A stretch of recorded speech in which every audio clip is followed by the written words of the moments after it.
It was supposed to be a triumphant return to Earth, but for Sam Blake, astronaut and certified science geek, the first step off the spacecraft was a mistake. He had spent 6 months in space, floating above the Earth, staring at the stars, doing his job, and trying not to think too hard about the distance between him and everything he knew. He didn't mind the isolation. In fact, he liked it. It gave him space to think, a chance to leave his problems on the ground, where they belonged.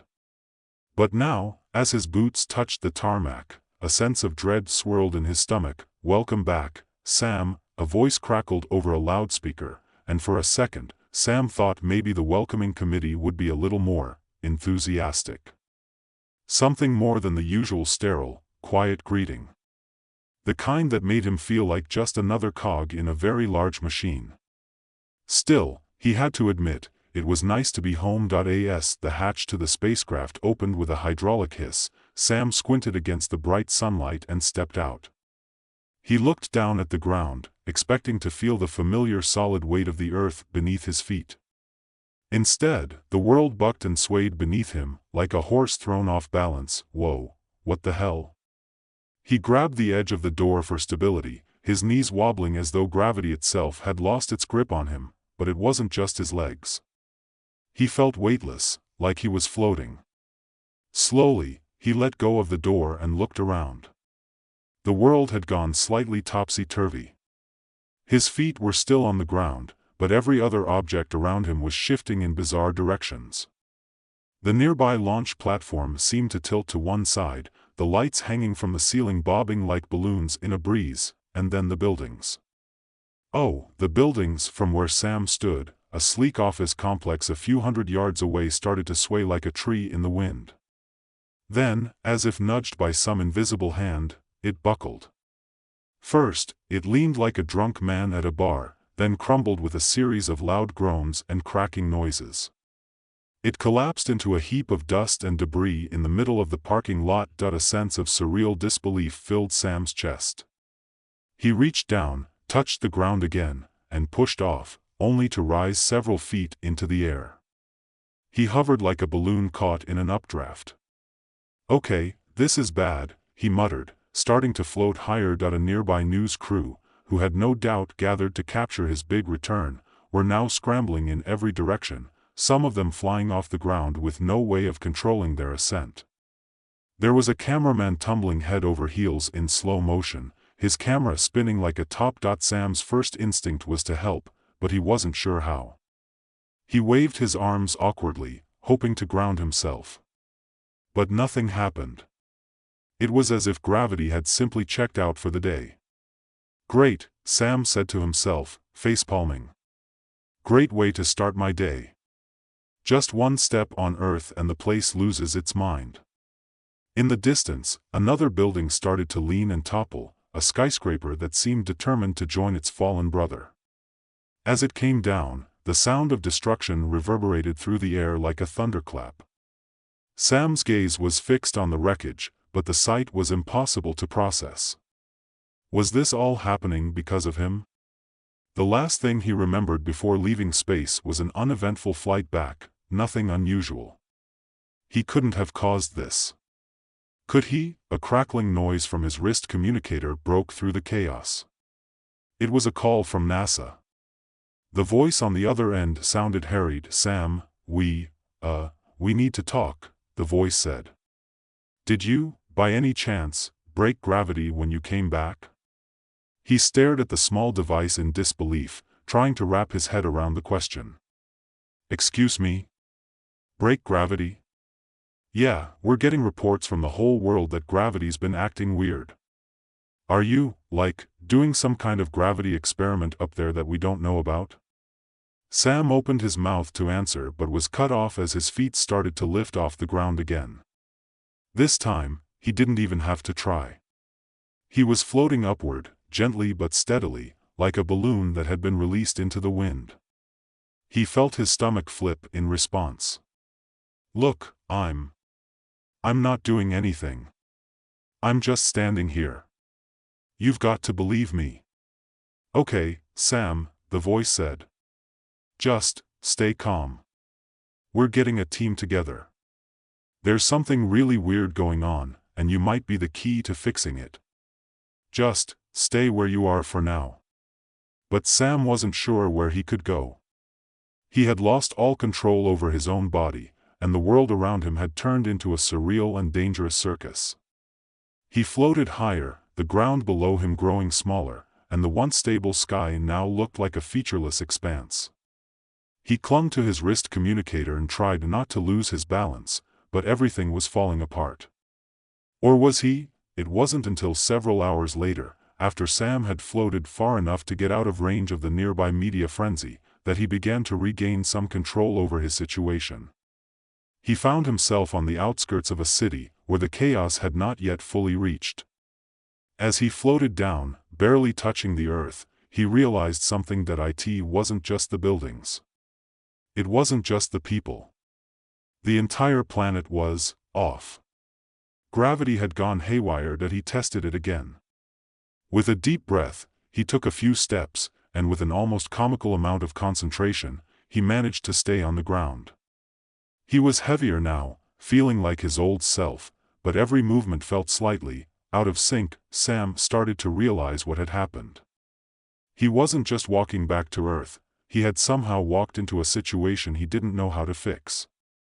And worse, he had no idea how to reverse the problem. It was around this time that Sam contacted Dr. Paula Simmons, a physicist he had worked with on previous missions.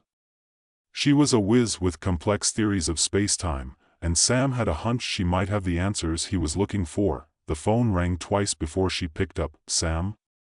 Is everything okay? We're seeing some weird stuff here." "Are you, Paula? It's bad. I think I broke gravity." "Literally." "Okay. What does that mean, exactly?" Sam let out a sigh, feeling defeated. "It means I have no idea what I'm doing, and the world's falling apart. Buildings are toppling, people are flying around like balloons, and gravity's just gone. I'm not sure what happened, but it feels like I might have something to do with it." Paula paused on the other end, then sighed. "Okay, Sam. I need you to get to a lab. We'll figure this out, but I need to know if you're doing anything to affect the environment, any kind of force or signal that might be altering it." It would be hours before Sam reached Paula's lab, but along the way, things only got stranger. Gravity seemed to fluctuate. At times, it was like trying to walk through a thick fog, unable to feel the ground beneath his feet, while other times, it was so heavy he couldn't move at all. As if the universe itself was trying to throw him off balance. When Sam arrived at Paula's lab, she was already waiting for him. "All right," she said as Sam walked in, her face serious. "Let's get to the bottom of this." They immediately began setting up a series of tests. Paula's team of scientists worked in a frenzy, using complex gravitational sensors to study the disturbances. The data that came back was perplexing. "The readings are completely unstable," Paula said, tapping on the screen. "The gravitational waves you're producing are massive. You're not just disrupting local gravity, it's affecting the entire system." "Wait, are you saying I'm breaking Earth?" Sam asked, his voice suddenly hoarse. Paula nodded. "Not just Earth. Gravity has a balance, it's a force that stabilizes the entire planet. And right now, that balance is completely out of sync." Sam felt the ground shift beneath him again, as if the Earth was preparing to tilt at any moment. He couldn't help but think back to the moment he had first stepped off the ship. Had that been the catalyst? Had his return to Earth somehow triggered the chaos? As the team worked tirelessly, Sam began to feel something else creeping in: dread. What if this wasn't something he could fix? What if this was a sign of something more sinister? Something beyond his control? But as much as he feared it, Sam knew one thing for sure: he had to try. The fate of the world was hanging in the balance, and the question wasn't just about how gravity had gone off kilter, it was why. Sam paced back and forth in the lab, his sneakers barely making a sound against the cold tile floor. His eyes darted to the monitors, trying to make sense of the data Paula and her team had been furiously analyzing for hours. Each graph, each line, each number seemed to suggest the same thing: the Earth's gravitational field was destabilizing, and all of it pointed back to him that he hadn't meant for any of this to happen. He didn't even know how it was happening. What was he supposed to do? There were no manuals for fixing gravity, no quick fixes to put the planet back together when it felt like it was coming undone.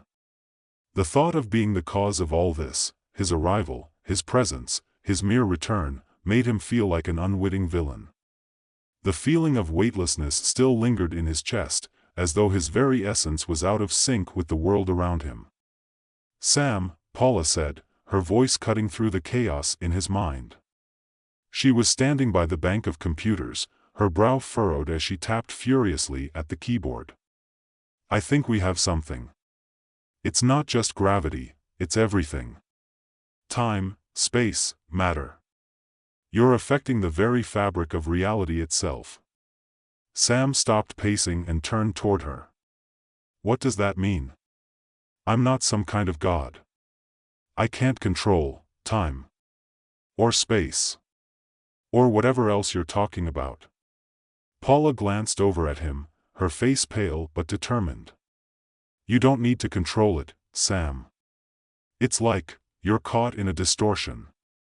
The moment you came back, you triggered a reaction. It's as if your body, your presence, was the spark that set it all off. Gravity, yes, but also other forces. And the way these waves ripple outward, it's not just localized to Earth. It's spreading." Sam's heart sank. He had figured something was wrong, but hearing Paula say it out loud made it all the more terrifying. Spreading? To where? Beyond Earth, Paula answered simply. To the very edge of the solar system and, in some cases, farther. The gravitational anomalies, they're in sync with cosmic patterns we've never seen before.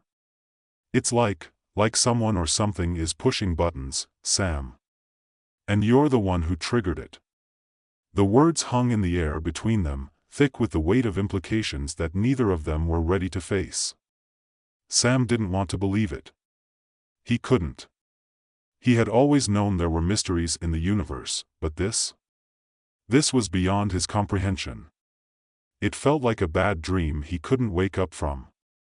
"Wait a minute," Sam said, suddenly piecing something together. "You said someone, or something, is behind this. Are you saying this isn't just a natural disaster?" Paula hesitated, looking down at her screen before meeting his gaze again. "I don't know yet. But it's starting to feel like it's not just a coincidence. If you're affecting the planet this way, then something, or someone, could be using you as a catalyst for a bigger event." Sam's stomach twisted at the thought. What if this was all part of some cosmic test? What if his return wasn't a happy accident but a deliberate push from some higher intelligence? The idea gnawed at him, a gnawing feeling that didn't go away, no matter how hard he tried to suppress it. "I don't like where this is going," Sam muttered, rubbing his temples. "We need more data," Paula said. "We're only scratching the surface here. If this is a test or a signal, whatever it is, then we need to understand it.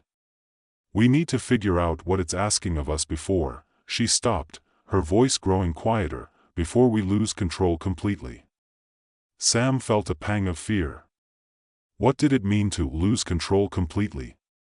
Could they even contain it once things got worse? Already, people were suffering.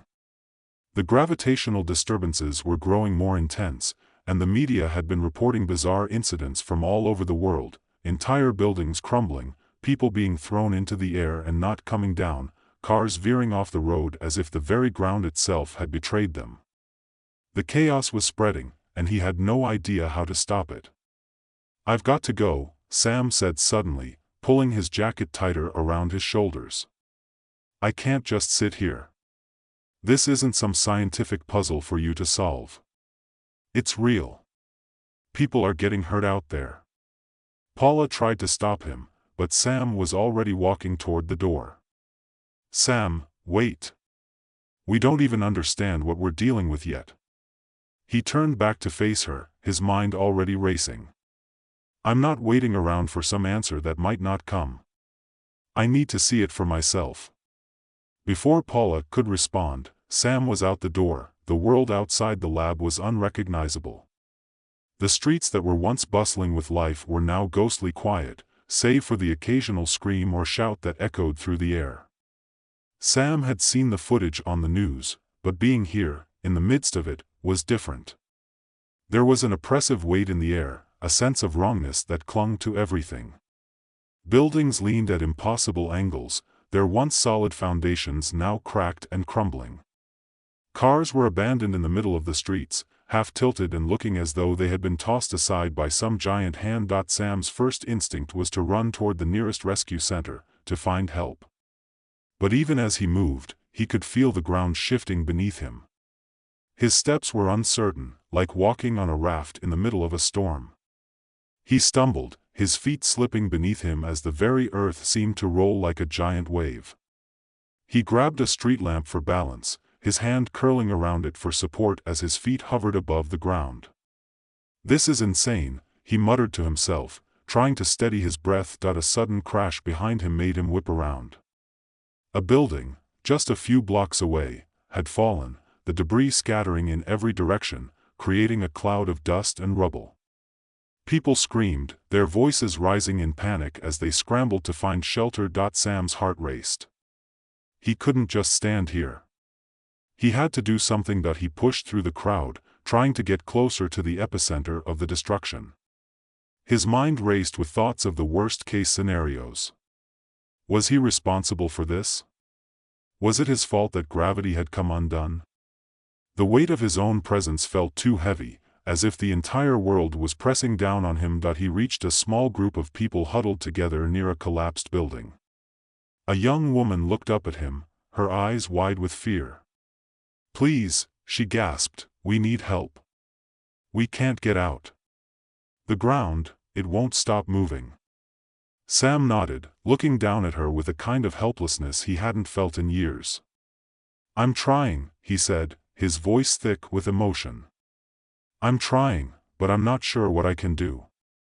As if on cue, the ground beneath him shifted again, sending Sam stumbling backward.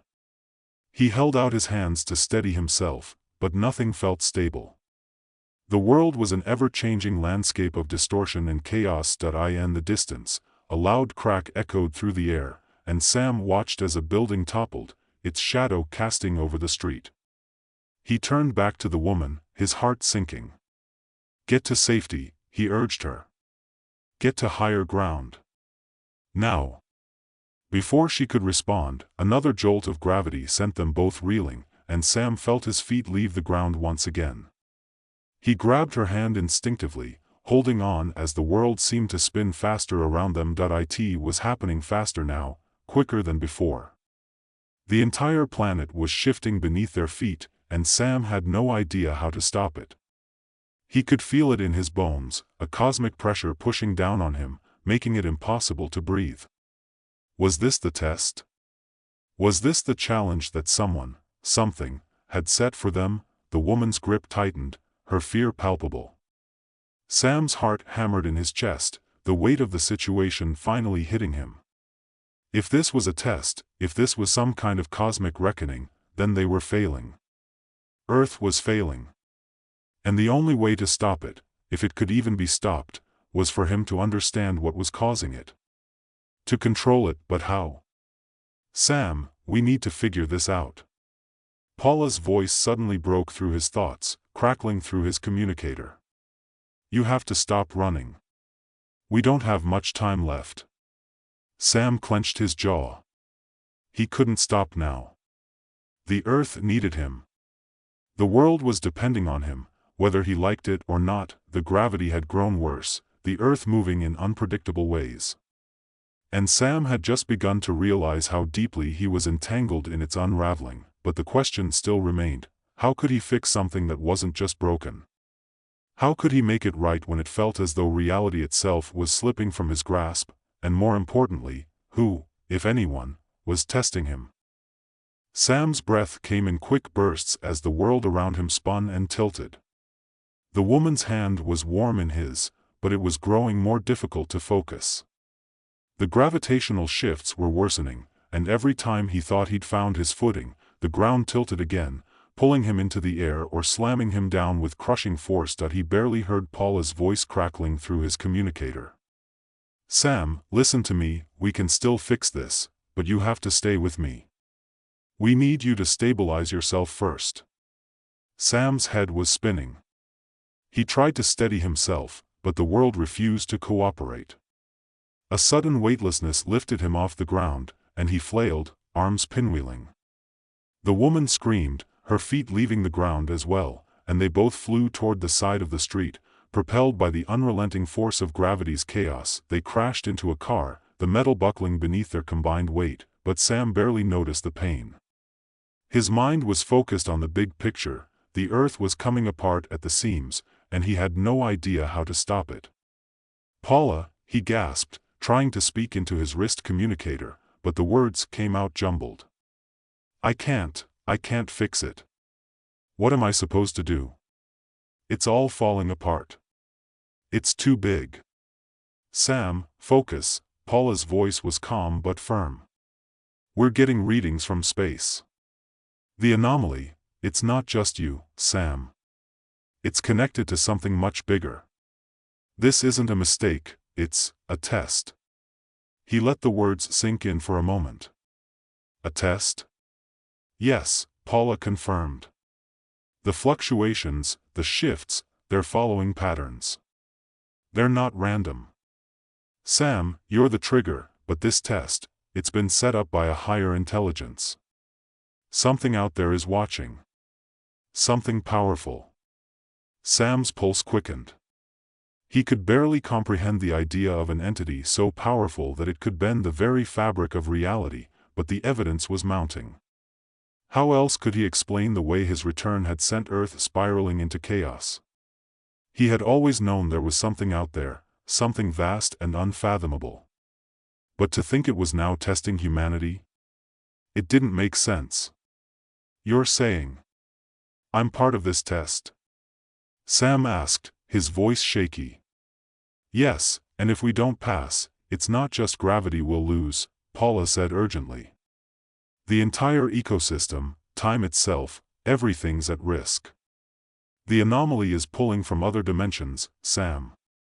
You're at the center of it. But you can stop it." Sam closed his eyes and gritted his teeth. It felt like his world was being ripped apart, and here was Paula, telling him he could fix it. How could he? How could anyone? A sudden jolt sent Sam back onto the ground with a thud. He winced, his shoulder aching, but he ignored it.